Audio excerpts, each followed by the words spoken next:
Yes, now I think it's better. So, hello everybody. Welcome to the 44th discussion of the Read, Write, Inspire Classics Book Club. So today we are discussing There Are Rivers in the Sky by Elif Shafak. So let's begin. We'll see a little bit about the author and also a little of her other books. And we're going to see about specifically our book, the themes in the book, symbols, the literary style, and we can feel free to just discuss anytime. Please feel free to unmute yourself and join the discussion. We'll have some quotes too. I've forgotten to tell. So something again a little special we have today is my son will be giving us a little bit of the history of the Yazidis. So in between, we are going to have him join us. So Elif Shafak is a Turkish British novelist. She's an essayist, public speaker, and many people don't know that she's also a political scientist. She writes in both Turkish and English, and she has published about 21 books in both fiction and non-fiction. Her work has been translated into 57 languages, and she has been nominated for several literary awards. She has been described by the Financial Times as Turkey's leading female novelist, and most of her books have been bestsellers in both Turkey and internationally. So her works have prominently featured the city of Istanbul, and it's dealt with the themes of Eastern and Western culture, the roles of women in society, and various human rights issues. Certain very politically challenging topics have been addressed in her novels, such as child abuse and the Armenian genocide. And when she wrote about both of these things, she had legal action taken from her, taken upon her by the authorities in Turkey. And this, in fact, prompted her to immigrate to United Kingdom. She has a PhD in political science, and she's an essayist and contributor to several media outlets. She has advocated for women's rights, minority rights, and the freedom of speech. So, this is one of the books which I've read before. It was the first book of her which I've read, The Bastard of Istanbul. So this was a book which kind of pushed her into prominence. So it's her second novel. It was longlisted for the Orange Prize, and it addresses the Armenian genocide, which is denied by the Turkish government. So, and also the word genocide is generally never used whenever this incident is described in Turkey. So she was the first person to use that word genocide, which was considered as a big mistake. So Shafak was prosecuted in July 2006 on charges of insulting the Turkishness and for discussing genocide in the novel. So if she had been convicted, she would have faced a maximum prison sentence of about 3 years. The Guardian commented that The Bastard of Istanbul may be the first Turkish novel to address the genocide. But she was acquitted of all these charges in September 2006 at the prosecutor's request. And I think shortly after that is when she moved to the UK. I just had a supplement on that, Jacqueline. We have a case in point. I think, sorry. Let me just, yeah,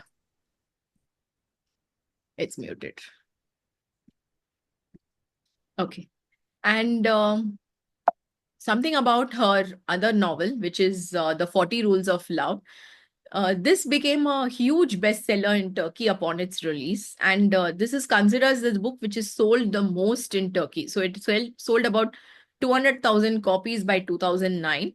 And before that, Orhan Pamuk's The New Life was the book which set a record of selling 120,000 copies.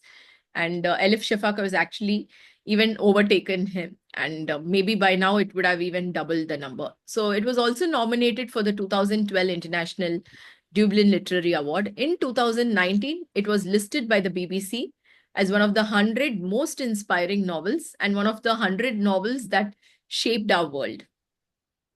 Another interesting thing about this, which most Indian people talk about, is the 40 Rules of Love. When the word in Turkey, the title of the book is actually it's ASK, but I think it's pronounced like ishq. It's not ashk or ishq or something like that. So many people, draw the resemblance between the Hindi's ishq and Turkish ishq. So that's another interesting thing about the book.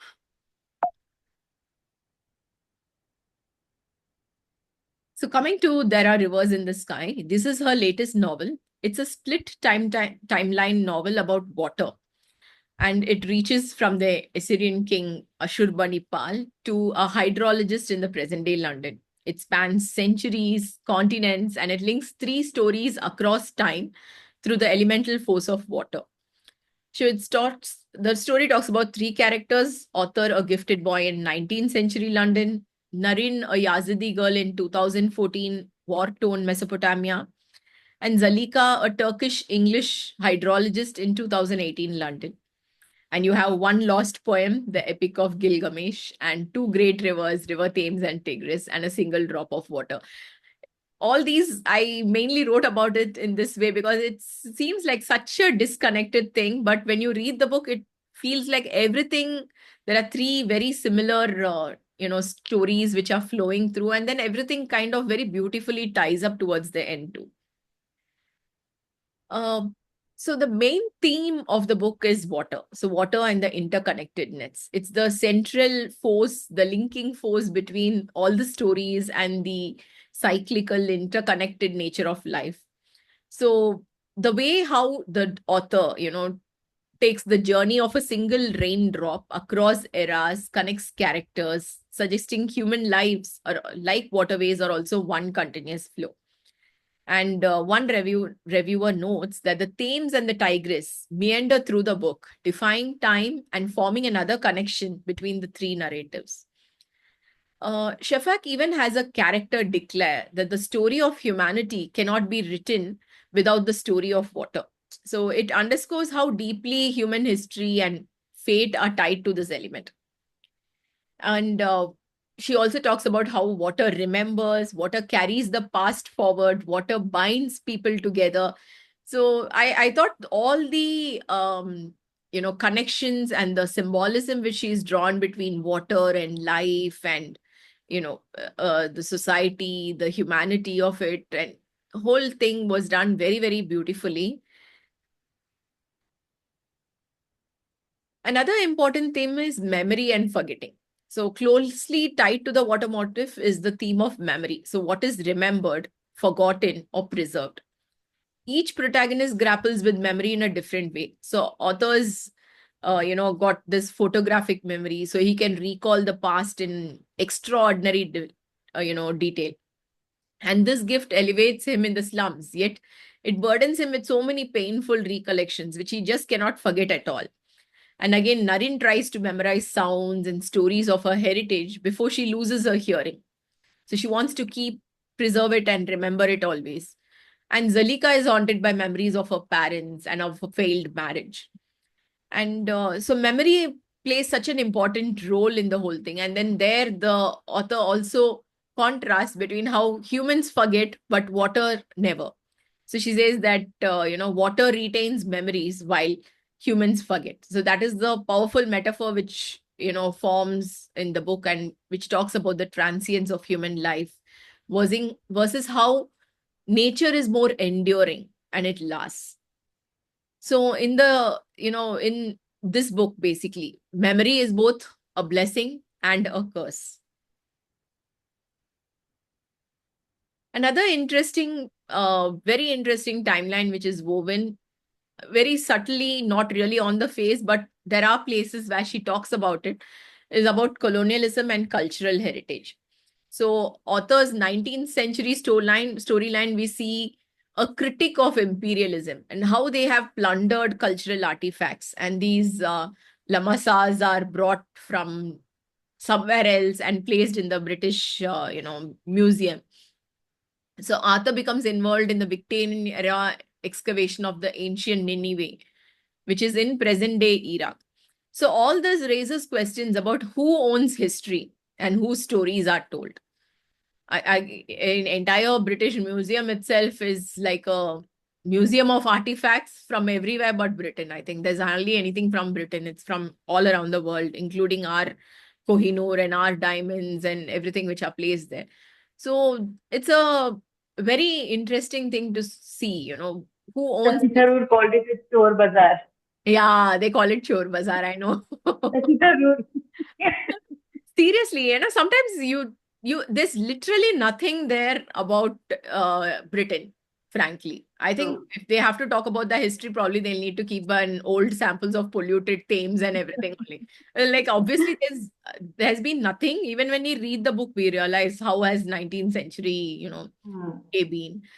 But the museum is really very, very funny to see. It's completely only filled with artifacts from around the world. And it's not like we often talk about Kohinoor, but there are so many diamonds which I saw from Africa, from Pakistan, and a lot of places. And it's those ones were also so beautiful, such precious gems and stuff. And oh my God. Okay, so the novel doesn't shy away from the ethics of archaeology and empire, and the removal of relics like the cuneiform tablets and statues to the west is portrayed with a very critical eye. In fact, in one place, Arthur says, civilization is the name we give to what little we have, salvaged from a loss that no one wants to remember. Triumphs are erected upon the jerry-built scaffolding of brutalities untold, heroic legends spun from the thread of aggressions and atrocities. And, that excerpt, it shows what's the novel's view when it comes to all these modern glories which are shown, but it's built upon forgotten violence. For each of those gemstones, I don't know how many lives were lost. For each of those diamonds which are there in that museum, we don't know how many people went through what. And very beautifully, they've interwoven that ancient poem, the Epic of Gilgamesh, and the Mesopotamian, relics into the plot.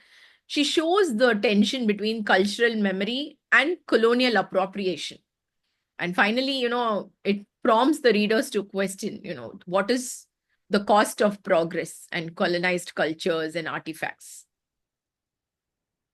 Okay, so before we go to the next part of the theme, so we're going to just see a little bit of history. And interestingly, actually, Aaron had a project at school where he had to talk about terrorism acts in the recent times. And the Yazidi genocide is something which happened just now. It's 10 years ago, I guess. It's 2014. So it's like hardly just 10 years ago. And another sad part of this is that it's hardly spoken about. I don't remember reading anything about this 10 years ago. So is it okay if a community in your own country is killed by people of their own country? Then is that fine? Then that means the world does not need to look into it or bother about it. It raises a lot of interesting questions. And so I'm going to ask Aaron. Aaron, I'm going to mute myself. You can just unmute yourself and you can start. Okay. Yeah, okay. Yeah, so I'll just be talking about the Yazdi genocide. Who are the Yazdi people? The Yazdi people are a religious minority in northern Iraq. They've been persecuted for centuries due to their religion, in which they pray to a fallen angel who's in charge of earth. So, what was the genocide, and when did it take place? So, the genocide took place on the morning of 3rd August 2014, where when ISIS invaded Sinjar. Sinjar is the city in which the Yazdis lived, and took the Yazdis into captivity. So, what happened to the Yazdi people after ISIS took them, captured them? The Yazdi men and elderly women were murdered, and their bodies were kept in mass graves. The children and women were abducted, the women were put into slavery, and the boys were brainwashed into joining the terrorists. The captives were tortured using violence. Due to this torture was actually one of the main reasons why the people from their own country managed to join the terrorists who attacked the country and the city. So, what happened to Sinjar? Sinjar was turned to ruin by ISIS. They destroyed buildings, schools, hospitals, they burnt farms, they polluted water sources, all so that the Yazdi people, after they finally get free, they won't be able to relocate back home. So this is like a very modern story. This happened on the 3rd of October 2024. So like a Yazdi woman, she was like taken into captivity when she was 11, and after 10 years of being an ISIS captive, she was finally returned to her family on 3rd October. Yeah, thank you.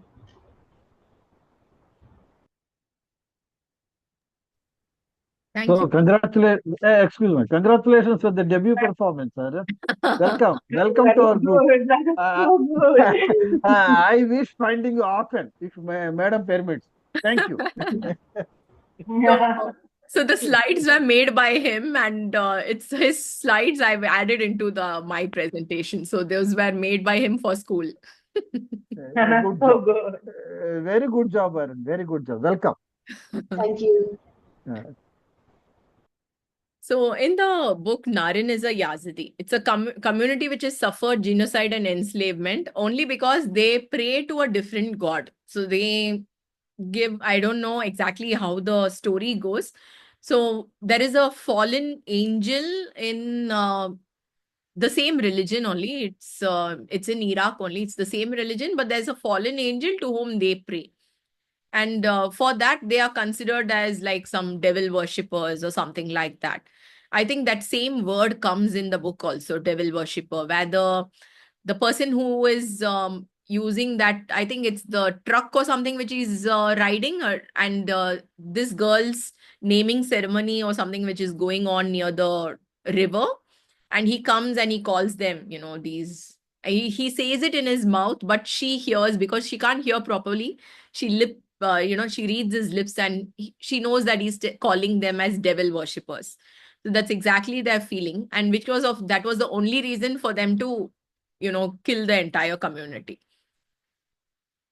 So Shafak's narrative powerfully depicts the Yazidi genocide with harrowing scenes of violence and displacement.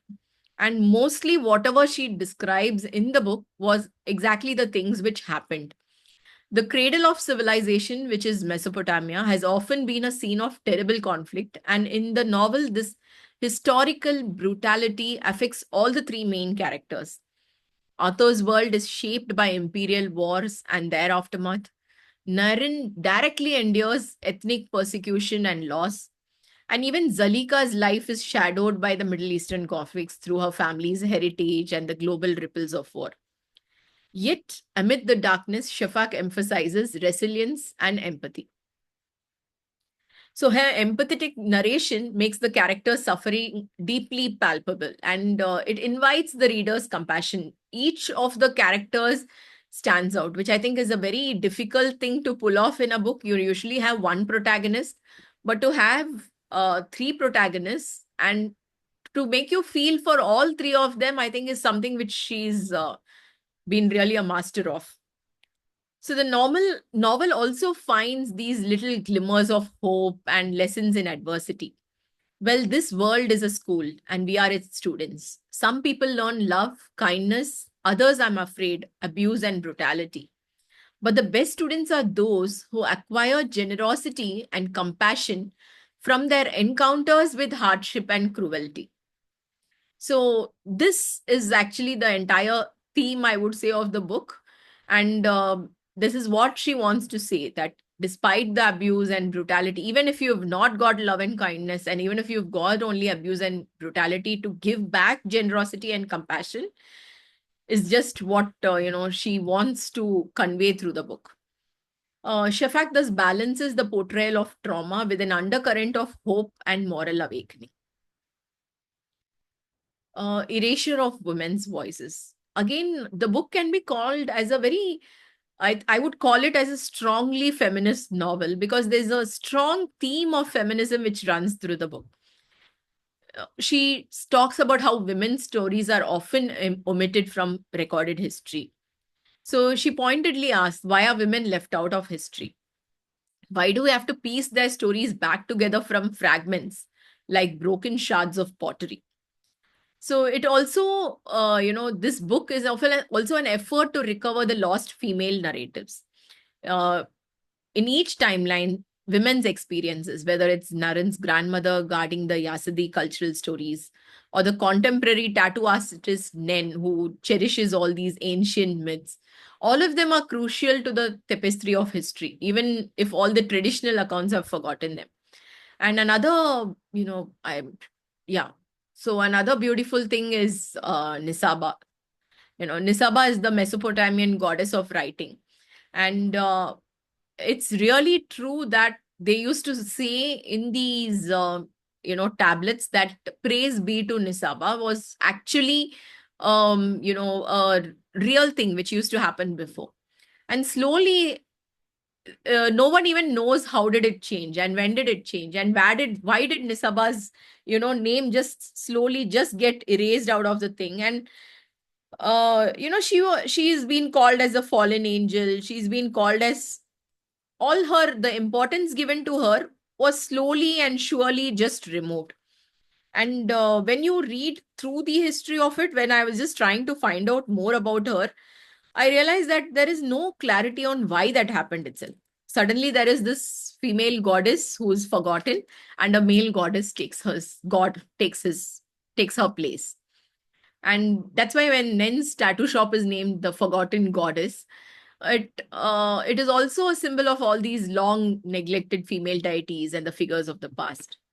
So by weaving in all these elements, Shafak highlights the patriarchal silencing of women from the ancient times through the Victorian and modern eras.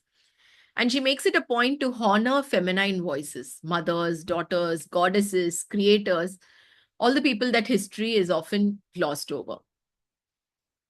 Another important theme, which is also an important basis of the book, are the natural and environmental crisis which goes on. And so that is seen more in the recent narratives which she's talking about. So beyond all these struggles, she talks about how humanity's relationship is with nature, especially with water in the modern era. She draws the parallels between the ancient floods and the modern climate change and the water crisis. There are stark reminders that water, while life-giving, can also bring destruction when it is mismanaged. For instance, a government dam on the Tigris threatens to flood Naren's ancestral town, thereby forcing her community itself to uproot their lives. So this looming flood symbolizes how all the environmental changes are going to be endangering the living communities and their heritage. So there is this, there's this sentence which they say that all of like Darren's grandmother just looks around and she says, everything is just going to be submerged within water. All this entire town is just going to be buried. And along with it, all these buildings, these artifacts, her memories, her life there, the fact that a community like them existed itself is going to be just buried. The novel also touches on issues of water scarcity and about pollution, how Arthur's London, grapples with cholera, how Thames is choked with waste, and also Zalika's work as a hydrologist when she has all those concerns about clean water.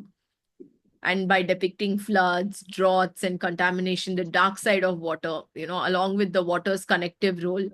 So she gives a very holistic. வந்துச்சா அப்ப இந்த காரம் Sorry. எவ்வளவு நாள் ஆச்சு credit card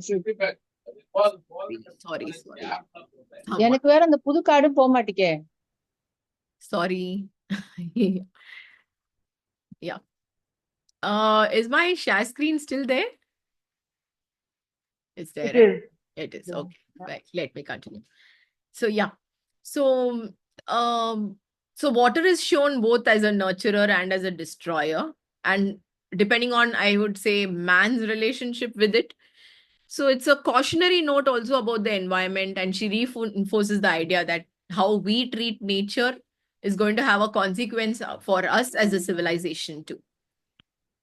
And Arthur's brother's death is because of drinking that dirty water. Dirty water. How does that Correct. That was a very touching scene also, very beautiful Yeah, that was very and sad. Yeah. yeah, very, very sad. Also that, the symbolism of that single drop of water. I thought that was so beautifully done. I was completely blown away, frankly, Yeah, that was.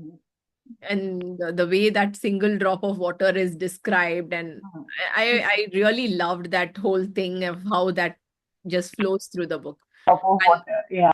yeah, and the two rivers, such a, Hmm. I think I know that I've read that Thames has been dirty, but just hearing her Oh, describe it is like, oh my God. It's yeah.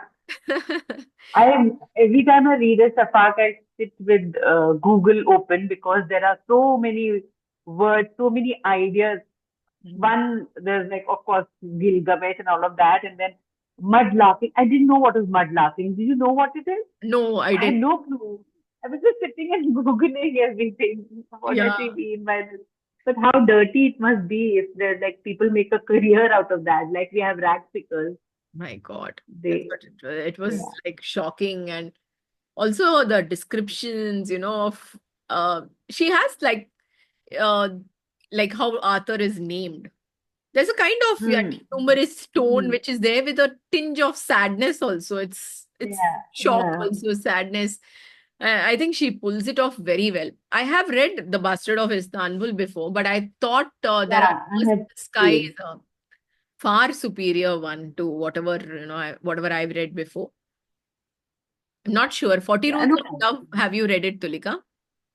Yeah. I'm not a fan of. I didn't like the modern. I somehow feel she always falters in the modern storyline. Okay. The like in the 40 Rules of Love also there are two stories, right? Parallelly. I've not read it. Okay. Oh, you haven't read it. Oh, okay. So I somehow, even in this one, I thought Jalika's story was the weakest of the. Correct. Very I feel when she, Yeah. right? When she marries when I started, the first, the king and he beheads it. I was blown away. I was like, oh my God, this is going to be a good book. And I liked it. But again, the modern day story I feel was the weakest link in the story. When she Yeah. has philosophy and all of that, and the way she writes is Mm, amazing, that's very beautifully written. very true. But I just felt this anyway. Oh, Firstly, I think you're absolutely right. In fact, I wanted to say, like, out of the three characters, or I just told you, right, to write all three protagonists so strongly. But even in that, if you have to make a choice, I think Naren and Arthur are much stronger and you feel more for them than with the modern day character. because she was a lot inward looking. She was only thinking about, like, I mean, of course she was going through a divorce or separation. So yeah, that is there, but nothing much actually happened with her. Her Hmm. story didn't go like places. Like these two, that was the narrative. They really take the narrative forward. Mhm. And so that was my thing. Yeah. Anyway, this Like, I continues. think it's like how, generally in writing, when you write, you're always told, give the character a hell lot of trouble. So probably she didn't have enough trouble. Which you have trouble. But yeah, I thought that's the only, and it was too information heavy. That was my other better editing. That when I reviewed it, that was my only complaint. Okay. Because as an author, when you're researching something, I think you're so into it that you're like totally forgiven for going overboard. Hmm. But an editor should. I thought it became very too research heavy, both modern and even I felt it could have been trimmed down thoda so that it would have made a better reading experience. Hmm. That was my only complaint. Otherwise, she writes so beautifully. There's Yeah. never any doubt. Correct. I also felt the beginning could have been a little more stronger. I'm not sure if it was just my personal thing. Like, for example, like even my mother, when she was reading it, I asked her to read it and she started reading it. And for the first 20 pages, she was like, I don't know what I'm reading. I don't even know if I should continue. I like just plow through a little more and then you will, and then it was like, I think after some 20-30 pages, then you just get into it completely. Which Shafak you have to, like, you will pursue. Like, didn't like that as much as I liked the others. Some of the others, like 8 minutes and 38 seconds. Some of the books have like just blown me away. So Okay. now I have ordered the other one. So what was it? The Missing Trees. Okay. The Island of Missing Trees, I think. So I think I'm just going to go on a Elif Shafaq spree now. Just going to read. I've read about 4 or 5, I think, by her. But yeah, Okay. I want to read more. I I, always feel every like uh-huh. sorry, what is No. Please tell me. Yeah. I love the way she writes about Istanbul. Not in this particular book, but Mhm. the way she describes the city. I feel like every city should have an author like Shafaq for it because especially in Bastard of Istanbul, the street food. Mm. Sorry, I'm digressing, but Yeah. It's beautiful the way she talks about food. And that absolutely. book actually will make you feel hungry. See, even here, like it's in very small pieces, but when what's his name, Arthur, when he comes here and they lay out the feast for her in small bits, but she does that really well. Yeah. I True. Very true. I had actually read There Are Rivers in the Sky for another book club. So my son's school also has a book club for the parents, and that they had oh nice. they had chosen it like I think 2-3 months back. They had this book, and that time I'd read it, and then later, and a lot of people had wanted this one only. So then once again we went ahead with this one in here also. Yeah, A good read. yeah, it's really very good read. No, from the few slides I have seen actually, do Uh-huh. you find a resonance of Covenant of Water by Abraham Verghese? When you speak of that water, parallels, journey of water over Yeah. centuries, continents, and the Correct. memory of water that passes on through generations and generations. And when you say Yeah. actually water can also be punishing through floods, damage to property, Yeah. life, etc. Of course, the canvas becomes larger Mm-mm. because she speaks of modern Yeah. times and other things. No, I just wanted to know, do you find any Verghese there in the book? Very good point, Shamal Rauji. Actually, I read There Are Rivers in the Sky, and then immediately I read Covenant of Water. And I was like, wow, I'm reading two books which are like theme-wise definitely very similar. Of course, the stories are completely different, and the way it's handled is completely different. But I did get that same feeling what you get, because I read it like I just finished this and I picked up that one. So the very same feeling what you had, I had it too. Exactly. No, I have not read this book. I should admit, I admitted before. But Yeah. from the few points I find, no, there is almost there it is resonating. Yes. Maybe the presentation is different, the milieu is different, the genre is different. But one point was who has written this book first? Whether it was Verghese book that came first or Shafak's book. I chronology that is a different thing. Yeah. But it's totally, completely, I would say every way different, probably. Different, different. Yeah. Only just a few strands connect one another. Yeah. I accept that I happen sometimes. Yeah. That book I really enjoyed, The Yes. Covenant of Water. You will It's a really good book. enjoy this one also. I make a commitment I shall read once I become free. We'll get back. Sure. It's a good So, book actually. yeah, very good it is. Thank you. Manasvi had asked what is the name of the other book. Manasvi, it is the book The Covenant of Water by Abraham Verghese, which we had also read, I think, a couple of months back in the book club. Exactly. That was Yeah. my last book I participated. Otherwise, there was a break. Yes. That recording is very well available. Ma'am can Yeah. see. Correct. Of So, course, it is a lengthy book, few yeah. more bulky one, but Mm, okay, it justifies. yeah. Last And few it pages, doesn't you just feel bulky when you read that one, no, Shamal Rauji. It simple. felt very That is also smooth and correct, fast. very correct actually. Yeah.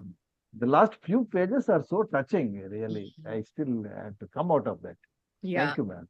Thank you. So the one more symbol which we have, which flows through the book, is the Epic of Gilgamesh. And Arthur grows obsessed with translating and understanding it. And Narel's grandmother passes down oral tales, which also echo the Gilgamesh's themes. And Zalika also finds comfort in its verses during her own personal turmoil.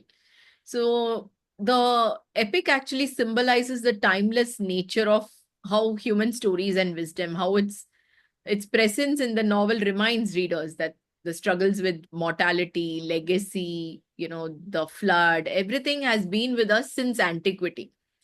And it also represents the idea of a cultural memory, an ancient text impacting modern lives. By weaving the epic into her story, Shafak pays homage to the power of storytelling itself and uses it as a bridge between civilizations. So Gilgamesh's tale, surviving on cuneiform tablets, becomes like a metaphorical river of a story, flowing from the past to the present within the novel. And okay, before we talk about the lapis lazuli tablet, I also wanted to talk about one more thing. So like I said, we were just talking about how British Museum is a chore bazaar and everything.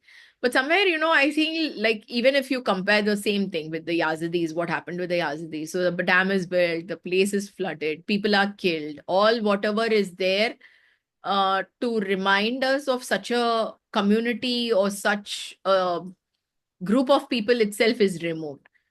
But somewhere I think Elif Shafak's book, which again was written in UK, or things like Elif Shafak's book is needed to know maybe in another, already 10 years down the line, there's nothing about Yazidis. So maybe another 20 years down the line or 30 years down the line, them as a community itself are not going to be known.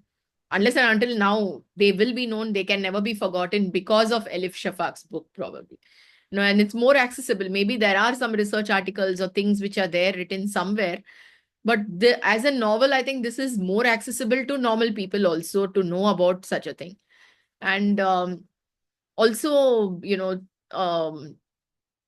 like, okay, by the way, the terrorism aspect, the slides which my son had prepared also, when he talked about recent terrorism and so he was looking at various, things which have happened. And till I told him there is something like this which happened with Yazidis, why don't you research about it?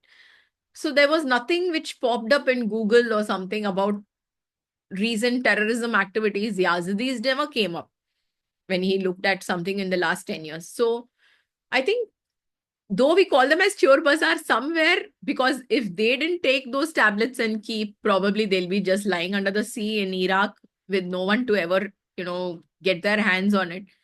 And similar with many other artifacts and many other statues and jewelry, probably just in some private person's, possession. So maybe it is good in a way that certain things are safe, at least there, for at least certain countries where it isn't safe to keep it in their own country.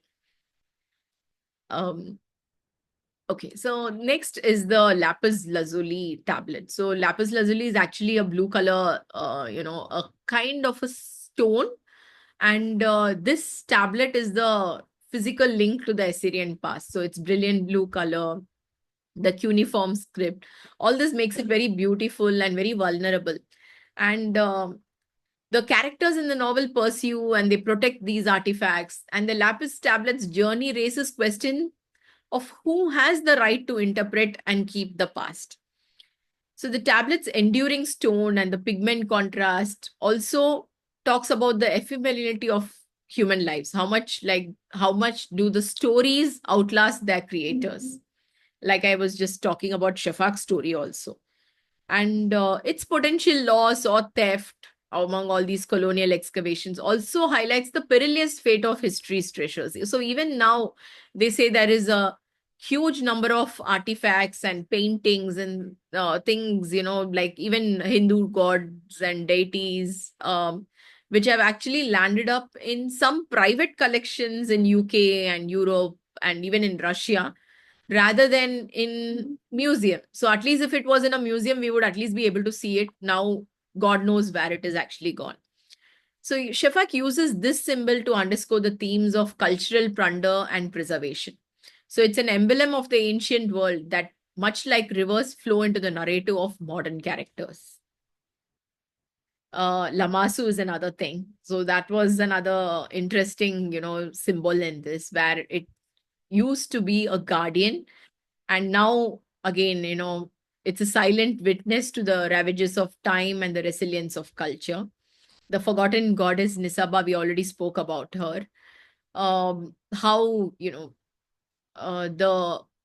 she was a goddess of writing, of storytelling and record keeping, and she's completely lost in history now. And only when you actively search for her, you will find her. Otherwise, if you just search for a Mesopotamian god of writing, you will get only the male god. You will not be anywhere finding the female god. Okay. And let's talk a little bit about her writing and literary style before we, go to the quotes. So I'll just stop share now. And please feel free to add any points if you want to. So one of the things which I really loved, when it came to her literary style, was how she had the multiple, narratives, and how she actually was able to very successfully pull it off, which I think is quite a big talent. Um, did it flow very smoothly, right? Tulika and others, what did you feel?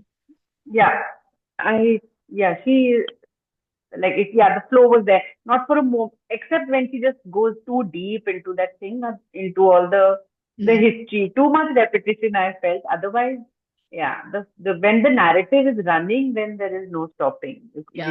And she gives the pauses at the right moment, like something is happening, and then she moves to somebody else.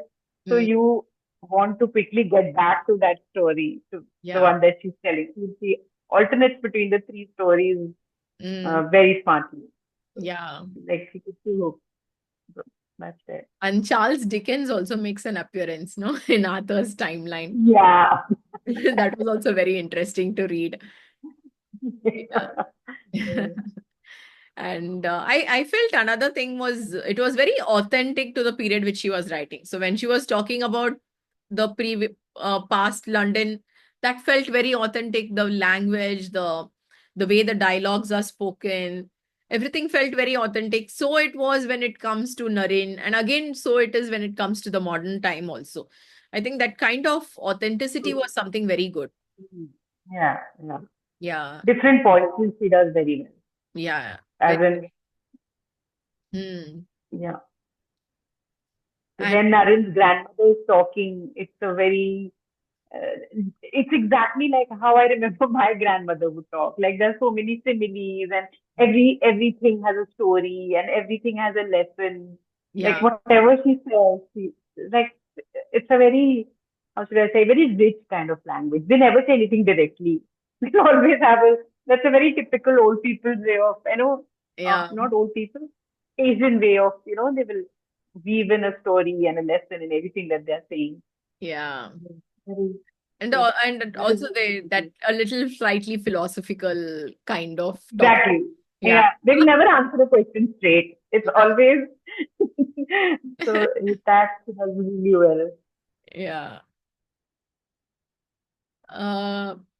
And again, the language is absolutely, it's completely mesmerizing, and I think that, and the imagery, I think that was another thing which were really, and not even the imagery of beautiful things.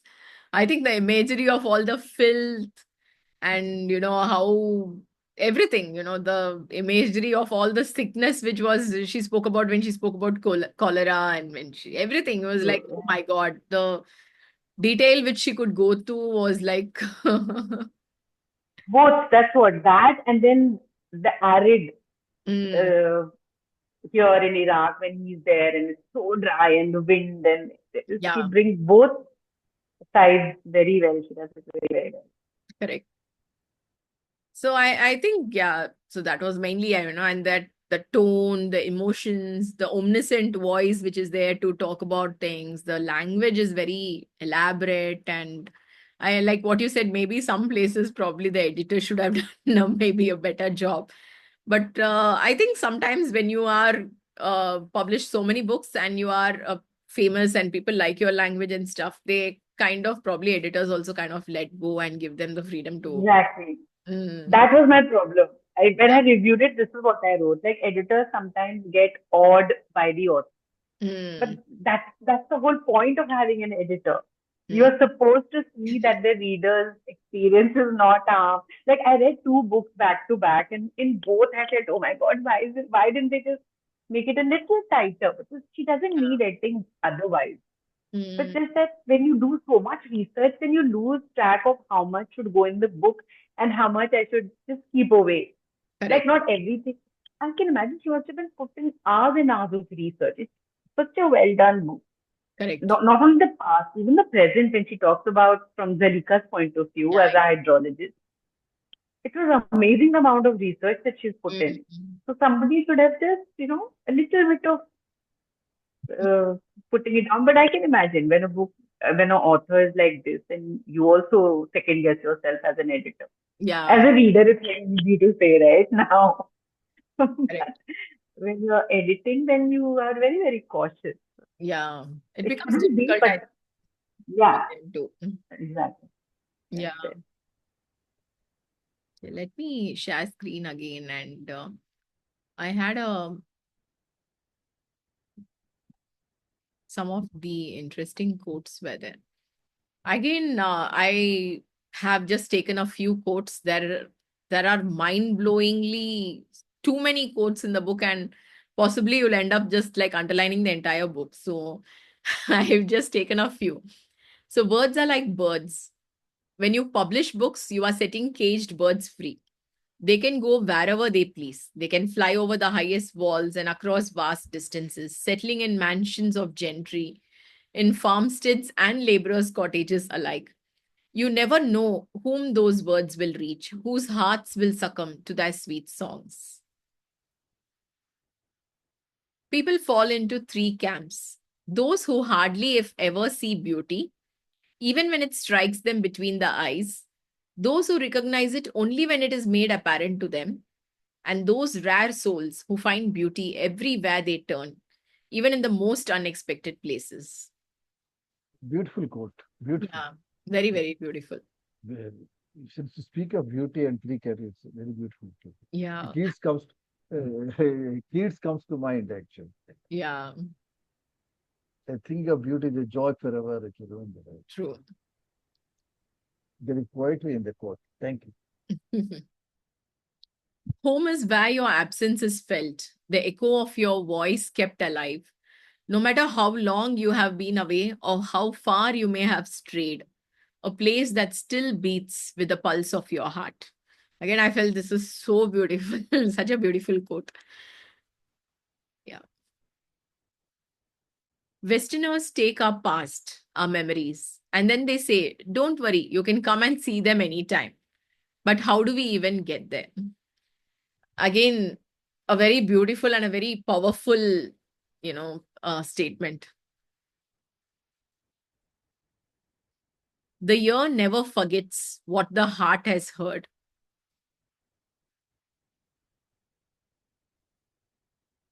One always begins to forgive a place as soon as it is left behind. What happens after catastrophes? Those who survive nurse their broken hearts and start all over again, as one always does, as one always must. Resilience. Yeah, resilience. Time is a river that meanders, branching out into tributaries and rivulets, depositing sediments of stories along its shores in the hope that someday, someone, somewhere will find them.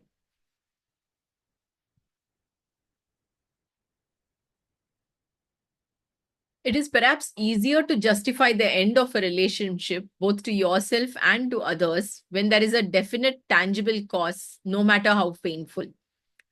But it is harder to grasp the gradual evaporation of love, a loss so slow and subtle as to be barely detectable until it is fully gone.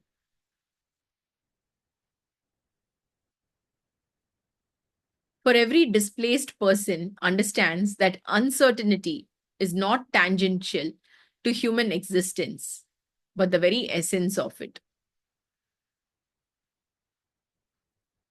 Again, this is a very beautiful quote, I felt. For the king knows that in order to dominate other cultures, you must capture not only their lands, crops, and assets, but also their collective imagination, their shared memories. It reminded me so powerfully of 1984, where everything is rewritten, everyone's memories are changed, things are told differently, For Orwell's book. yeah, Orwell's book. Yeah. So that's it from me.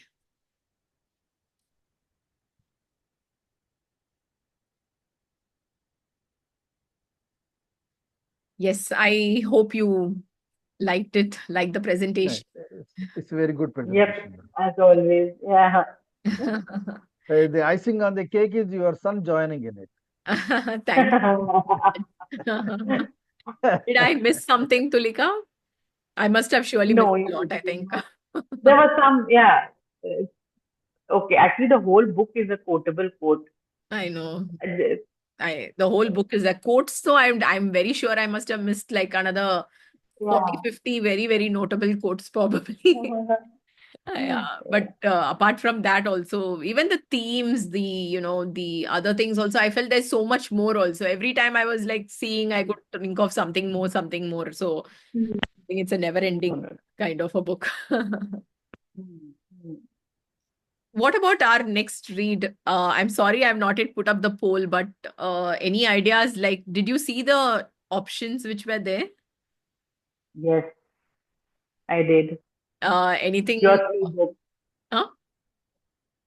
The three books that you put up, right? Yeah, I put up 3 books, and also Percy also had put up 2 more choices. Yeah, I didn't look those up. Okay. I'd be happy with the Handmaid's Tale or Purple Hibiscus. Yeah. I'm not sure about Lawrence because too heavy, I feel. Oh, okay. Yeah. But this But one, we should see these books also. The 2 books that it's not Percy, it's somebody else. Kunal. Who's that? Kunal is, I'm yeah. still looking Well, at. Percy is his Facebook name. Kunal is his actual name. Oh, okay. My Kunal, bad. yeah. So Yeah, I will Kunal had prefer hibiscus if you ask me.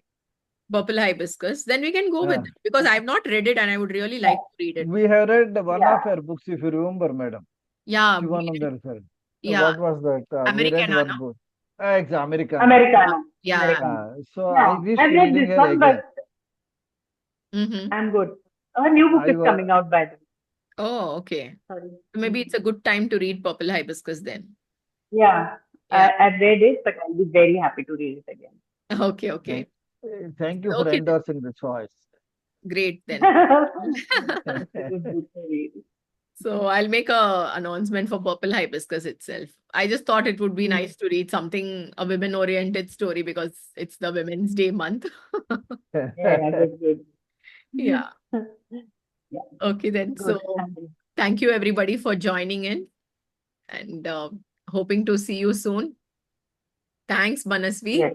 Manasvi, do you want to add anything? I think you also read with me for the book club, right? Well, not really, because I just read half the book Okay. and haven't got the time. But yes, I wanted to know more about it, and that's why I joined the club today to Okay. know. So yeah, Yeah. So I hope you enjoyed it. of course, yes. Yeah. Okay. Thanks for joining in. Bye. Bye. So Okay. thank you, madam. Thank you very much. Thank you so much. Bye, everybody. Thank you. Good night.